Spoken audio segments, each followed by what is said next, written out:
Hi all, welcome back. ഇന്നത്തെ recipe ഒരു snack റെസിപ്പിയാണ്, ഇറച്ചിപ്പത്തിരി. അപ്പോൾ ഇത് ഉണ്ടാക്കാൻ വേണ്ടിയിട്ട് ആദ്യം ഫില്ലിംഗ് തയ്യാറാക്കണം.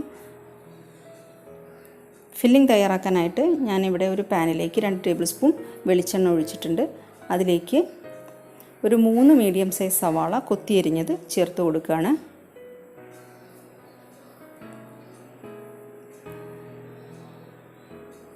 ശകലം ഉപ്പ് കൂടെ ചേർത്ത് കൊടുക്കാം.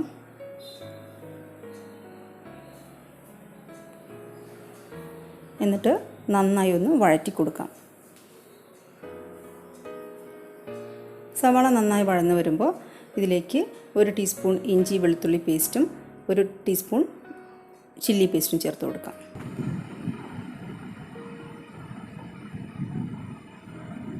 കറിവേപ്പില അരിഞ്ഞതുകൂടെ ചേർത്ത് കൊടുക്കുന്നുണ്ട്. ഇനി ഇത് നന്നായി ഒന്നുകൂടെ വഴറ്റിയെടുക്കാം.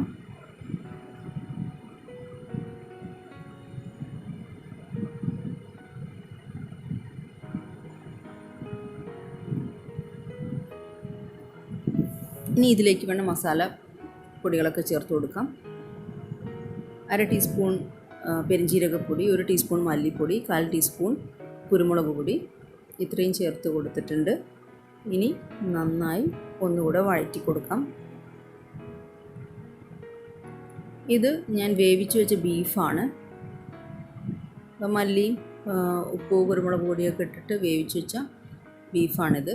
ഇത് നമുക്ക് മിക്സിയുടെ ജാറിലിട്ട് ഒന്ന് ക്രഷ് ചെയ്തിട്ടെടുക്കാം. അത് ഇതിലോട്ട് ചേർത്ത് കൊടുക്കാം.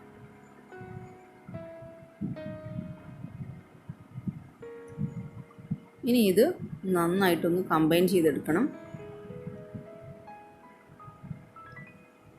അപ്പോൾ നമ്മളുടെ ഫില്ലിംഗ് ഇവിടെ തയ്യാറായിട്ടുണ്ട്. ഇനി ഇതിലേക്ക് ക്രീപ്പ് തയ്യാറാക്കണം.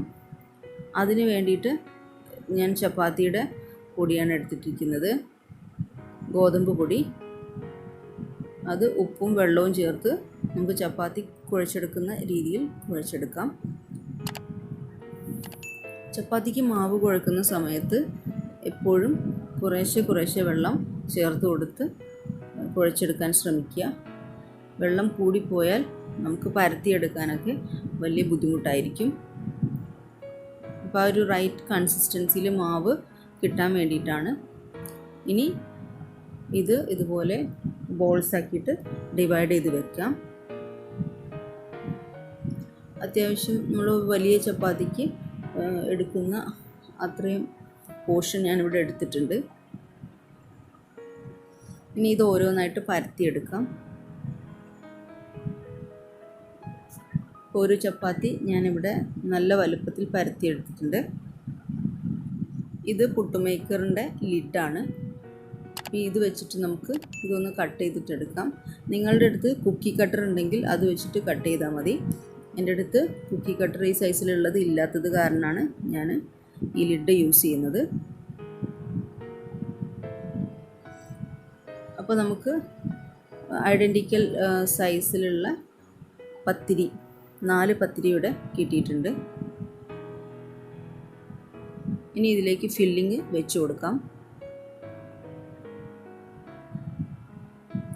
2 പത്തിരിയുടെ മേളിൽ ഞാനിവിടെ ഫില്ലിങ് വെച്ചിട്ടുണ്ട്.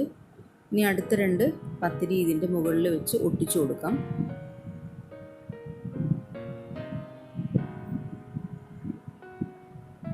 ഇനി ഇതിൻ്റെ സൈഡൊക്കെ നന്നായിട്ടൊന്ന് പ്രസ് ചെയ്ത് കൊടുക്കണം.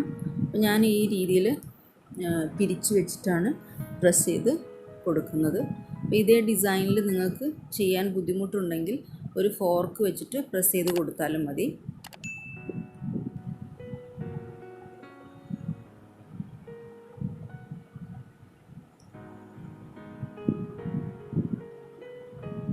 ഇങ്ങനെ പ്രസ് ചെയ്ത് എടുക്കുമ്പോൾ ഇതിനൊരു പ്രത്യേക ഭംഗിയാണ്. നല്ലൊരു ഫ്ലവർ പോലെ നിൽക്കും. അപ്പോൾ അടുത്തത് ഞാനൊരു ഫോർക്ക് വെച്ചിട്ട് കാണിച്ചു തരാം എങ്ങനെയാണ് പ്രസ് ചെയ്യുന്നതെന്ന്. ഇതുപോലെ വളരെ ഈസി ആയിട്ട് സിമ്പിളായിട്ടും ചെയ്തെടുക്കാം.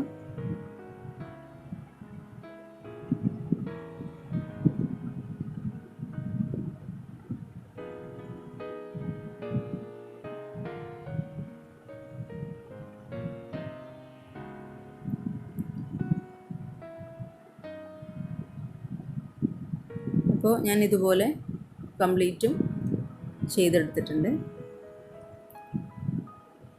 ഇനി ഇത് ഓരോന്നും എണ്ണയിലോട്ടിട്ട് ഫ്രൈ ചെയ്ത് കൊടുക്കാം.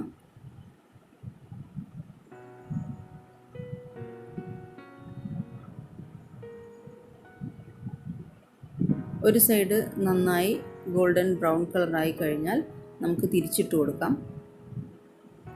രണ്ട് സൈഡും നന്നായി മുരിഞ്ഞു വന്നു കഴിഞ്ഞാൽ എണ്ണയിൽ നിന്ന് കോരി മാറ്റാം.